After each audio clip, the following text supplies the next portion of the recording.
Hi, welcome to the Eternal Spirit Show. I'm Paul Salmon, I'm a psychic medium. My guest today is Deb Hawken, fellow psychic medium. Hi Deb. Hi Paul. But not only psychic medium, also life coach, inspirational speaker or talker. Yeah. Speaker Always a sounds talker. better. Always talker. And soon to be published author, I believe.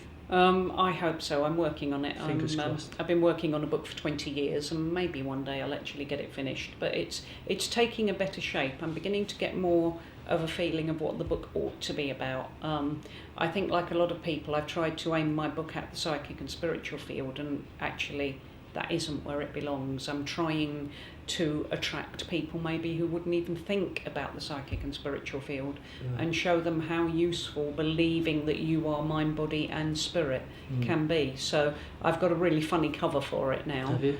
Yeah, I've started designing that. So I'll tell you what, come back when it's all published. Yeah. Oh. And you've got a book, we'll bring it back, we'll do a... Yeah, that's a talk about challenge the book. now. That's a challenge. I'll set you a challenge. Yeah. Well, I got the cover, so we've got a book. Deb, how did you get into mediumship in the first place? Completely by accident. I had absolutely no idea that I was a medium. I can't tell you I've been seeing spirit all my life or even known they were there. I haven't. There was one incident that couldn't be explained when I was 6 years old, just after my grandfather died, but that was it. And I was a very, very normal person, but I made an extremely bad marriage for both of us. I'm not knocking him. It was no better for him than it was for me. And I gradually started to spiral downhill because I was in the wrong job. My parents didn't like the person that I had to be married to him, and I don't blame them. My in-laws weren't keen on my parents' daughter because we came back from a very different background. My colleagues didn't really like any of those people, and I was as completely lost as it was possible to be. And I had a friend called Keith McFarlane, who, bless his heart, was my mentor till the day he died, and probably still is. And he came to see me one night to do some hypnotherapy to try and help me get my head sorted out, because I didn't want drugs. I knew somehow I could sort my head out. And the first thing he said to me is, you have to understand, Deb, you're not just a human being. You're not the person you think you are. Your name hasn't always been Debbie. You are mind, body and spirit. You're 10,000 years old. You've got 10,000 years of wisdom behind you. You've got 100 lifetimes. And I must admit, I looked at him and thought, yeah. But he said, think about this for a moment, because, when you're in a black hole, you don't feel wise or wisdomous. You just feel like the biggest idiot on the planet. And he said, no, think about it for a minute. What if you weren't just your parents' daughter? Can you let go of a lot of their programming now, and a lot of their beliefs and a lot of their attitude towards you? And I thought, yes, I can.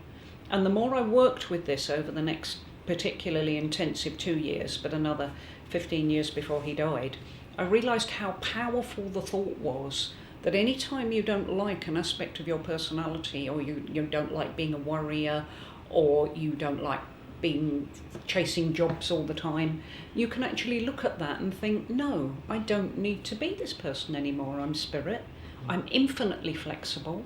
The air around me is full of wisdom that I can tune into anytime I want it.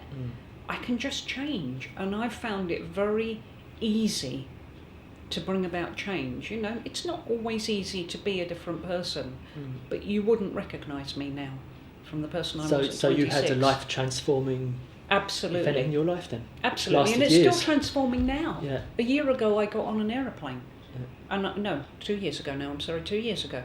I used to be terrified of flying, absolutely hanging onto a pillar at Gatwick Airport, sobbing my heart out, going, I can't get on this plane, we're all going to die. And then I had one session with a friend of mine who's a hypnotherapist, but also channels an extremely powerful guide. Didn't think anything had changed at all, booked up a flight and went to Sweden to teach. Loved the flight. Got off the plane and started to sort of curve around the airport thinking, where's that one going? And Tony's going, no, you're not, you have to go home now. No, I want to go on another plane. And I went to Sweden again 3 months later. Then I flew to Ireland on my own, which was hilarious. And then I went to Sedona in Arizona at the end of that year. And I love flying. I can't wait to get on a plane. But I put that down to spiritual thinking, to that knowledge that I had the choice whether I kept that fear or I changed that fear. And because I'm spirit, because I'm not stuck in a human body, stuck in one way of thinking, when the time was right for me, because I've worked on a lot of fear, this is kind of, I hope, touch wood, that was kind of one of the ending bits, was to get on an aeroplane. That was like the next thing to be dealt with. But I put that down to the fact that I feel flexible, because I don't feel like I've only ever been Deborah Hawken. I've only ever been this woman in this body. That is the only thing I know. My life experience is limited to 55 years. I don't feel like that. I feel so flexible and so able to just change. So has that brought you a connection with God? I've always Is that believed part it. of the bigger picture? I don't believe in God anymore as a man with a long white beard. No. I even when I was a child, I used to quiz my vicar on exactly what he looked like and exactly when would I see him. Because if I died and there was a man on the throne with a long white beard, I wanted to know when my appointment would be to actually meet this man and ask him loads and loads of questions. Always wanted to ask God what happened to the Marie Celeste. That was one of my things. I really wanted to know that. But as I've grown older and I've looked around the subject of religion more, God feels to me more like a life force energy, and a life force and happiness. And there is an energy that comes from the spirit world when you can tune into it that is breathtaking. You must have experienced it as a medium. A couple of when times, that yeah. love comes through you, it just stops you dead in your tracks, doesn't it? You can't believe when they put a bolt of love through you to a person in the audience suffering. There are no words for that unconditional love, are there? So getting back to the mediumship, when did that kick in? During a phone call when I was 34. Phone call. I had no idea, literally no idea I was a medium, and I'm on the phone to my friend Leslie, and I did know Leslie well, and I knew that both her parents were in the spirit world. But as she was talking to me, she said, "Deb, why do you keep hesitating?" And I said, "Well, and we, people who don't even know about mediumship will say, I can see that in my mind's eye." Yeah. "Oh, how did you imagine that?" "Oh, well, I saw it in my mind's eye when you were talking." "Oh, yeah, that is the car I'm buying." "Yeah, I saw it in my mind's eye." And in my mind's eye, I've got 2 crystal pots. One's got marmalade in it and one's got jam. And all that was going through my mind, like a broken tape loop, was never the twain will meet, never the twain will meet, never the twain will meet. And I couldn't concentrate on what Leslie was saying. So she said, "Well, tell me what's in your mind that is stopping you concentrating." So I told her. She said, "I completely understand that, ask for something else." And I said, "What do you mean, ask for something else? I'm here on my own. Who do I ask?" She said, "In your mind, say, could you show me something else, please?" So I did. And then a pink rose was laid down. I didn't see a hand, I just saw a rose come in and lay down in front of these 2 pots. So I told her. And there was other stuff, but I'm afraid my mind went completely blank at that point. And Leslie said to me, "There's no doubt that's my parents." She said, "Because their aim when they retired, their life's ambition, was to have their condiments in crystal pots. Dad only liked marmalade, Mum only liked jam, and they always said never the twain will meet." She said, "Now I'm as sure as I can be that you've only ever heard my mum referred to as my mum or Leslie's mum, but her name was Rose, and they had pink roses growing all around their front door." Would you say that's the first, as far as you're concerned, the first psychic or spiritualist message you received? Definitely. It blew my mind completely. And the rest of the information was for my friend Leslie's friend Rosemary. Right. And I knew Rosemary existed. I'd heard about her, but I'd never met her. And she said, "You've got to come and see Rosemary," because the rest of that was for her. So did you go, interrupting you, did you go from there to the spiritualist church? No. No? I didn't know what to do. I didn't know there were spiritualist churches. I'm sorry, I know that sounds stupid. I did not know. I'd seen Doris Stokes work once, and it had completely blown my mind. I'd read her books, which took away my fear of death. And I think we have that in common. Well, I think we've got that in common, haven't we? Yeah, About the same age as well. Exactly, but we owe Doris Stokes the taking away of that fear. Yeah. And I saw her work, and she was incredible. But then I never followed mediumship again. Keith took me to see a local medium once, and he was incredible. Someone I can't even remember his name, but he was awesome. But that was it. I just didn't bother because I didn't think in those terms.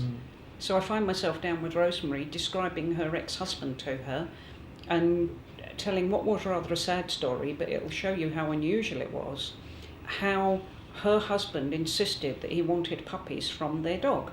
And Rosemary said, "No, she's too old." So he takes the dog to somebody who's got a boy, obviously, and came back in tears because he'd had to hold the dog down because she didn't want this. Now, I'm sorry, I know that's going to probably turn the stomach of people listening as much as it still turns mine. I think that's I'm sorry, a horrible thing to do to an animal.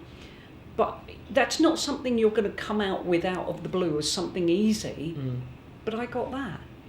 And that blew my mind completely, because I could understanding that he took the dog to have puppies against Rosemary's wishes even, but not that. Not that horrible part. But of course he would have told me that because it is so unusual. And that was how I got introduced to my guide. And my first guide, Edward, then had to teach me how to be a medium, because I didn't know where to go or who to talk to. I didn't know what you did with it. So are you how do you describe yourself? A working medium now? Yes, I'm not doing a lot of mediumship at the moment. I've been concentrating a lot on writing. But yes, I am a working medium. Because I believe you want to help others now the way you've been helped in the past. That's always been my main path. Mediumship for me is the cherry on the icing on the cake. Yeah. And it's also a way that I can get contact with people.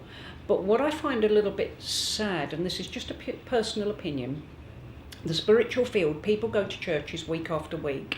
That's lovely to have that.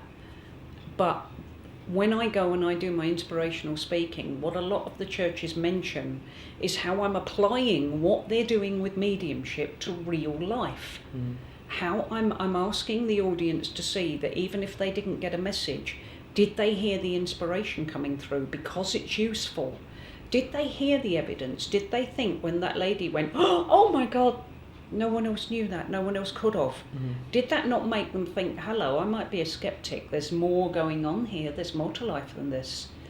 To me, there's a huge importance around mediumship that's applicable right into this life, into how I change. I'd like everybody to know their life guide, so that they got advice when they needed it. But how do you work as an inspirational speaker? How does it work? You stand up, you open your mouth. And talk.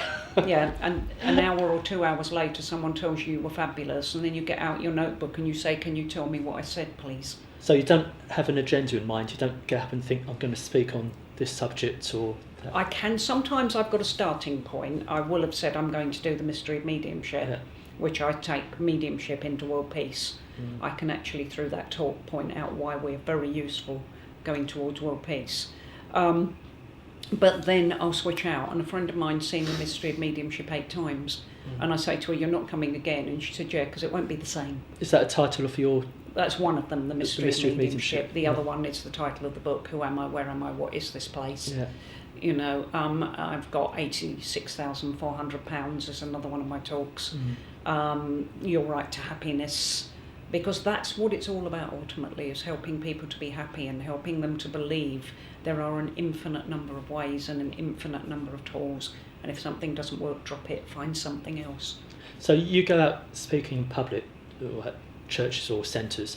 Do people come to see you on the one-to-one basis? Yes, yes I do. And what sort of people come to see you? All kinds. I get quite a lot of men.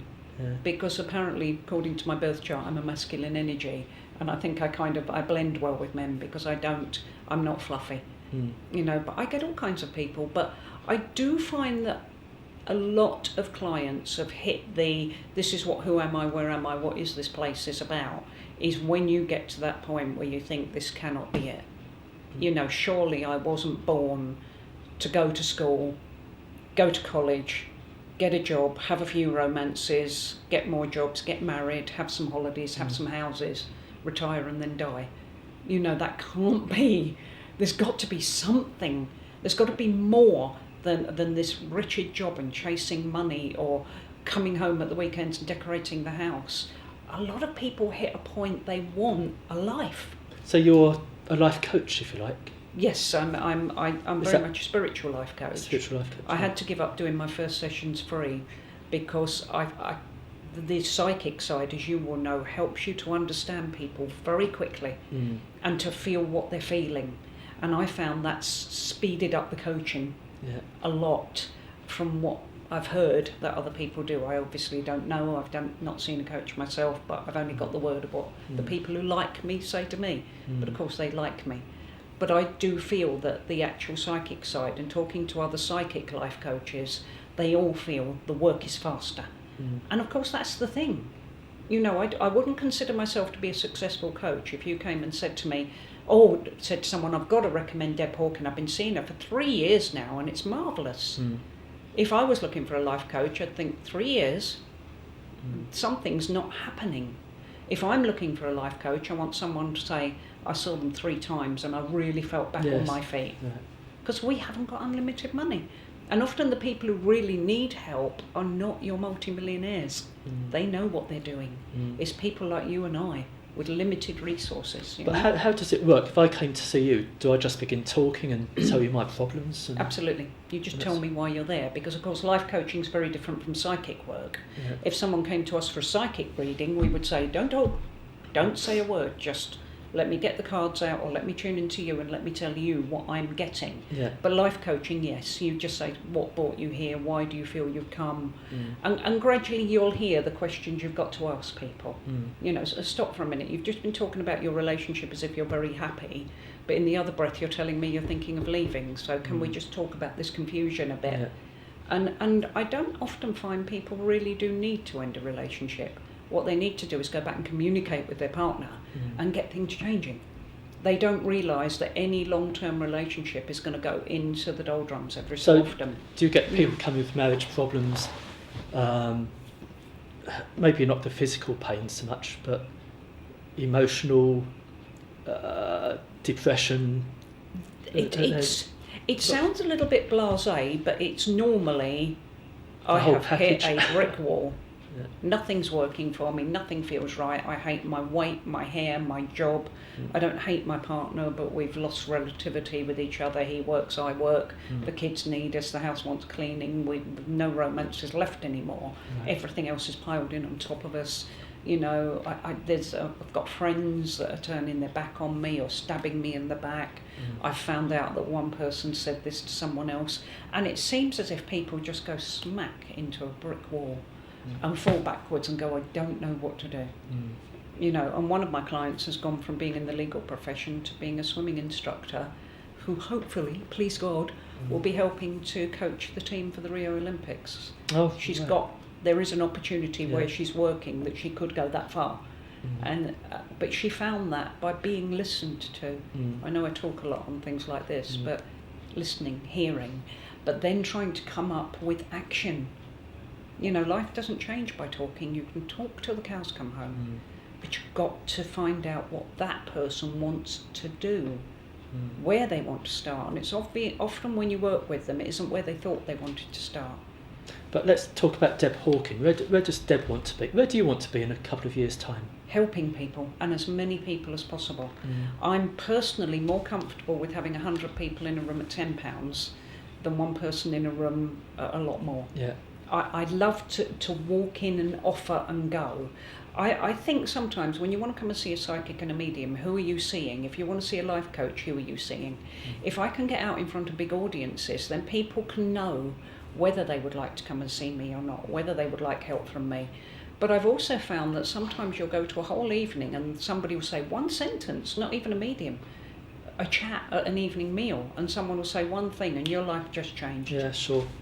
And so sometimes I don't feel people always need in-depth help. I think it's wrong to say to them, oh, you need to go and see someone, your life's in a pit. Sometimes they need one sentence, or in my case, what changed my life, another thing that was very much a defining moment, was 4 sentences spoken by Barry Manilow. Really? Yeah. Yeah, not something I would ever have expected. I didn't expect to hear his name on my settee either, on my sofa. Okay, shall I say it again? No, don't you dare. The man is awesome as a person. Is he? Yes. And whenever I've been to one of his shows, he always spends time trying to inspire his audience to go out and chase their dreams. I've never seen him not do that. Are you chasing your dreams, Deb? Oh, God, yeah. You are? I love my life and I love my work. And it's just the biggest privilege to work with people. I know, you know, the cynics will tell you, well, everybody's out there to cheat, lie, steal, and do you down. It's rubbish. People are amazing. And most of the times they're not amazing is when they're in trouble, when they're unhappy. You don't get light shining out of a person who feels desperate or dead or lost. And yet, because of spiritual thinking, the truth is you're very rarely that way. The light is just there. in a poem I wrote called The Caves of Ismaron, it says, and this was channeled from the spirit world, the light that you're seeking has never been seen, but it is where you are, and it was where you've been. You're the light. Yeah, but we've got it the whole time, this light. Yeah. We just don't realise we've got it, do we? Exactly. And it takes someone like you or Barry Manilow, or a medium. Medium, to bring out that light. What do mediums try to do? With every message they give, they try to give some inspiration. They don't go, yes, love, you're in a hole and your mother tells me there's no way you're ever getting out of it, so get a spade and bury yourself. They don't. They'll say, like you did in that message, do what you know to be right. You had no idea what you were talking about. You told me. You just looked at a man in the audience, gave him his evidence and said the message is do what you know to be right. Now that might sound bland, but to that man, it changed his life in that moment, because the message from the spirit world was designed to help. Let's mention your website. What's the address? Your website? www.debhawken.com. But of course, Hawken is a name I can't even pronounce. It's K-E-N at the end. It's not Hawkin or Hawkins. It's Hawken. So I say we're Ken and Barbie. Or contact us here at Felixstowe TV and ask for Deb. There's a lot on your website. You do a lot of writing as well, don't you, for magazines? I haven't got all my writing up yet, but yeah, I did. I'm not doing so much writing for magazines. Does that become, or when you did, was that inspirational as well? Yeah, absolutely. Excuse me. It comes together. I sometimes get slapped for saying that I don't feel I can take a lot of credit for my work, but there's stuff out there that's amazing, and sometimes when I know I'm being amazing, when I can actually hear, because I go deaf sometimes when I work, I can't hear my audience at all, but sometimes when I can, even what's coming out of my mouth, I'm thinking, God, I must remember that, that's incredible. And I'm as blown away as the audience are sometimes by what I'm hearing. What my guide comes through with sometimes is just incredible, because it's so gentle and it's so simple. While we're rushing around complicating, he'll go, why don't you do that? And you think, God, yes, that is so obvious. Have you got time for hobbies? I don't suppose you have hobbies? you? Tony and I do quite a lot of keep fit. I do Zumba, and I find I do feel a lot better for doing a physical hour of aerobics at least a week. We go to the gym. We've got 6 cats. That keeps me very, very busy. Sometimes when people say, oh, it must be fabulous to be a medium, what always jumps into my mind is me down on my hands and knees with the 2 litter trays with my kitten Hito, who's a huge kitten, stood on my back doing that. Because what he really wants me to do is when you get up and do my food. Right. But they keep us very, very busy. We've got a house that keeps us busy, but I love being out and, and meeting people and helping. Just people. I like meeting people. I've got loads of lovely friends, and I love the seaside, and I decorate or go out. I've grabbed a sandwich, I'm gone. I'll tell you what, it's been lovely meeting you again, Deb. Again. And we're at Felixstowe. We've got the beach. We can go and have a walk well, along the coast. And thank you very much indeed. Thanks, Paul. It's lovely to see you again. And that's it for Eternal Spirit today. Goodbye and God bless.